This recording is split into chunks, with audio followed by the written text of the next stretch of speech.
E aí, pessoal, tudo bem? Titio manda aqui. Gostaria de lembrar a todos que este canal apenas agrega fanfics e teorias pegas pela net. Elas não são de minha autoria e os links originais para as teorias estarão sempre na descrição. Esta fanfic é apenas para maiores de 18 anos, por conter conteúdo adulto como violência extrema, abuso físico e psicológico. Com vocês devidamente avisados, vamos a esta fanfic chamada Harry Potter, Uma Segunda Chance. Na manhã seguinte, enquanto todos tomavam o café da manhã, sua mágica pré-preparada e controlada entrou em ação. De repente, todos ficaram presos em seus bancos enquanto suas mesas se levantavam do chão lentamente e as mesas começaram a se mover para cima, por cima e por baixo umas das outras, na forma de um 8, cada vez mais rápido, até que uma volta de movimento foi completada em 5 segundos. Não era realmente rápido, mas era a prova de que sua teoria funcionava.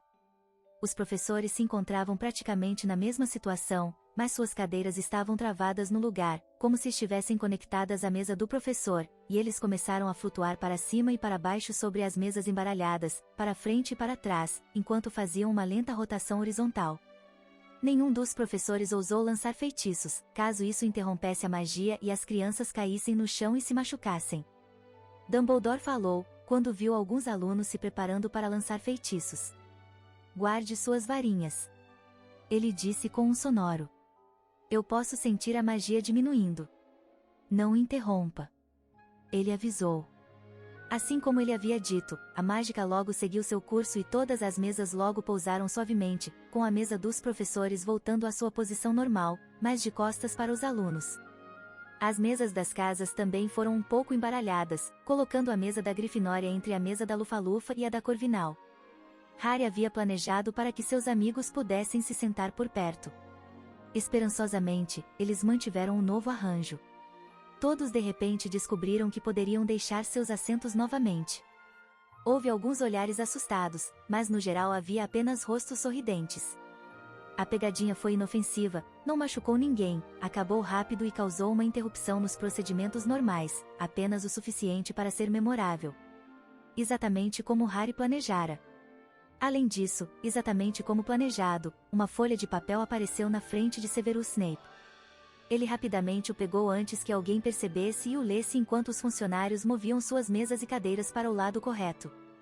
Voo mágico, alcançado. Esta seria a primeira coisa exigida no plano. Todos foram mantidos em segurança com feitiços de fixação. Próximo passo, gravidade artificial. HB. Snape olhou para cima e viu o menino. Ele estava rindo com seus amigos e parecia tão surpreso quanto todos os outros. Bastante o pequeno ator. Ele realmente deveria estar na Sonserina. Ou, talvez, ele foi esperto o suficiente para convencer o chapéu a colocá-lo onde ele não se destacasse.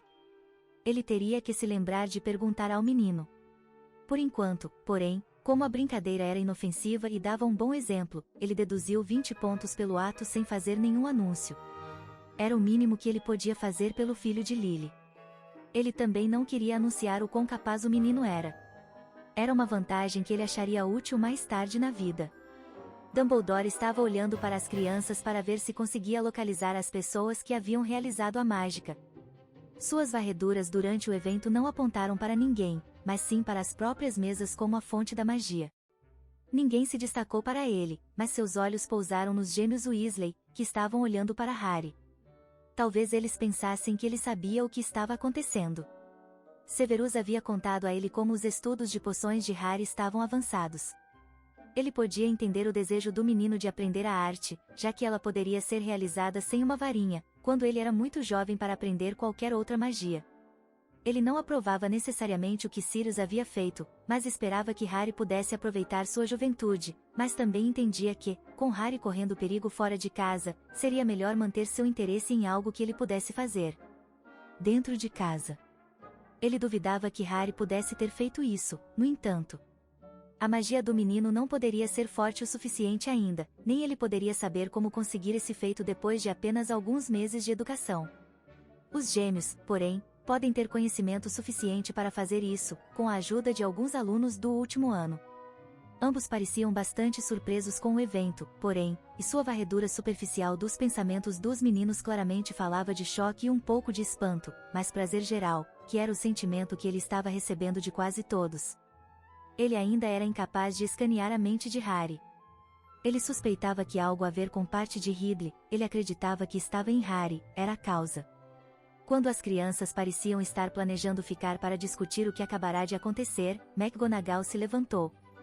O que quer que tenha acontecido, não dispensa todos vocês da aula. Ela disse severamente. Fora com você.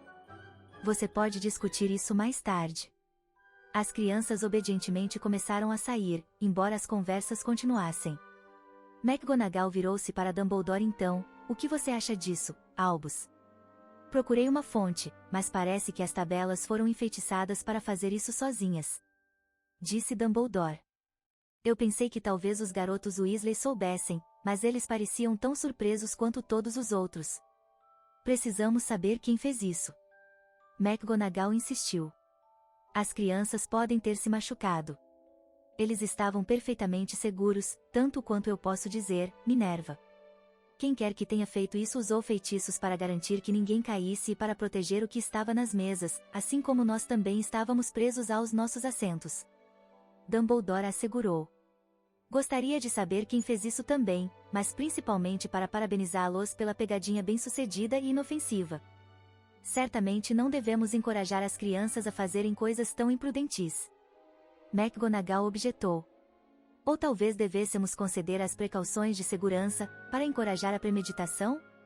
Filho Flitwick disse. Ao deduzir pontos por possivelmente assustar o corpo discente. Snape acrescentou. Ele já havia tomado essa decisão, mas não pretendia atribuir pontos. Quem quer que tenha feito isso, certamente conhecia suas coisas, no entanto. Madame Rolanda Walsh, disse a professora de voo.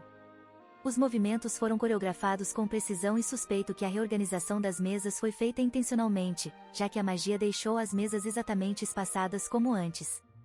Não me importaria de descobrir quem fez isso sozinho, já que eles provavelmente poderiam produzir novas vassouras para nós com o que eles sabem. Como você sabe, as vassouras da escola são bem velhas e já faz um tempo que precisamos de novas. Sinto muito, Rolanda, mas eu já disse antes que o orçamento simplesmente não vai ceder a este. O Conselho de Administração simplesmente não vê a importância de uma aula que dura apenas algumas semanas no início do ano. Dumbledore se desculpou. Se você quer novas vassouras para os times de quadribol, talvez você possa encontrar um patrocinador para eles? Ex-alunos que estavam nos times, talvez? Rolanda Walsh tocava no assunto sempre que possível, já que ela era responsável pela aula de voo e precisava estar presente nos treinos e jogos de quadribol. Todo o seu trabalho girava em torno de voar e ela pressionava por novos equipamentos sempre que possível. Com algumas exceções, as vassouras que eles tinham atualmente eram simplesmente inutilizáveis. Até agora, a única razão pela qual o quadribol não foi uma perda completa foi porque os alunos dos times costumavam trazer suas próprias vassouras, ou emprestavam as de seus pais ou amigos. Se ela pudesse encontrar a pessoa responsável, talvez eles pudessem ser persuadidos a ajudar a consertar o que tinham, como uma forma de prática para seus planos óbvios de fazer vassouras para uma das empresas de vassouras. Eles pareciam ter um pouco de habilidade também. Ela começaria perguntando a todos os alunos atuais das equipes. As chances eram de que eles conhecessem alguém com tais habilidades. Talvez até mesmo um jogador de quadribol atual, já que uma pessoa com essas habilidades provavelmente seria atraída pelo esporte. Os gêmeos não conseguiam encontrar um momento para falar com Harry, já que ele estava sempre ocupado nesses dias, estudando na biblioteca com Longbottom e o grupo de meninas das outras casas. Harry tinha os ingredientes de um forte grupo de apoiadores das outras casas naquele grupo de estudo dele. Os gêmeos notaram que 2 dos alunos do primeiro ano da Sonserina, as garotas Greengrass e Parkinson, também estavam farejando o grupo, quando eles estavam procurando por um momento para puxar Harry de lado. Todas as meninas do primeiro ano da Grifinória, incluindo Granger, Patil, Brown e Dunbar, se juntaram. 2 garotas da Hufflepuff e a outra garota Patil da Ravenclaw também se juntaram. Não era nada formal, mas além de Longbottom, parecia que o grupo de estudo não permitia outros meninos. Eles suspeitaram que essa era a razão pela qual as garotas da Sonserina estavam criando coragem para entrar. eles ouviram recentemente que 2 garotos mais velhos da Sonserina desapareceram uma noite, supostamente nas mãos de Aurores, por razões desconhecidas. Ao mesmo tempo, o esquecimento de algumas garotas da Sonserina e algumas das garotas mais bonitas de outras casas de repente chegou ao fim. As conclusões tiradas não eram bonitas. As garotas da Sonserina provavelmente buscavam força nos números e Harry era conhecido por ser justo e receptivo, especialmente depois de seu discurso na manhã seguinte à pegadinha. Ele obviamente preferia a companhia do sexo frágil também. Uma noite, após o término da sessão de estudo, Harry foi confrontado pelos gêmeos Weasley e afastado das meninas da Grifinória e de Neville quando eles entraram pelo retrato. Harry sempre insistia em escoltar as outras garotas para suas salas comunais e as garotas da Grifinória geralmente o seguiam, pois todas estavam se tornando amigas rapidamente e não se importavam em conversar enquanto caminhavam. Nós precisamos conversar. Fred disse. Sobre aquela pegadinha que você pregou. Disse George. Que pegadinha? Harry perguntou. Não haja como se não soubesse do que estamos falando. Fred disse. Nós sabemos que você fez isso. George insistiu. Tudo bem. Prove. Harry disse, com um sorriso. Os gêmeos se entreolharam, mas houve um momento de incerteza em seus rostos. Eles realmente queriam acreditar que era Harry. A pegadinha seguiu o que ele disse que uma pegadinha deveria ser ao pé da letra e eles perceberam no momento em que acabou. Ok, escute. Vamos dizer, se você soubesse quem fez isso, Fred começou novamente. Você poderia pedir a eles para falar com Madame Osh?